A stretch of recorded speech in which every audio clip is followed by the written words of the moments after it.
ஒரே நாடு ஒரே தேர்தல் தொடர்பாக முன்னாள் நீதிபதிகளுடன் ராம்நாத் கோவிந்த் ஆலோசனை மேற்கொண்டார்.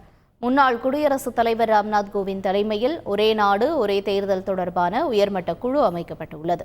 இந்த குழு ஒரே நாடு ஒரே தேர்தல் தொடர்பாக நாட்டில் உள்ள அரசியல் கட்சிகள், பொதுமக்கள், முக்கிய ஆளுமைகள் மற்றும் சட்ட நிபுணர்கள் ஆகியோர்களை சந்தித்து கலந்து ஆலோசனை நடத்தி வருகிறது.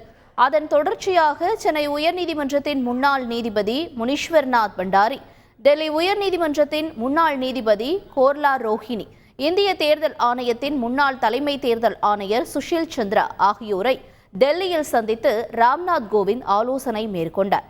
அடுத்து வரும் நாட்களிலும் இத்தகைய கலந்தாலோசனைகள் தொடரும் என்றும் தெரிவிக்கப்பட்டுள்ளது.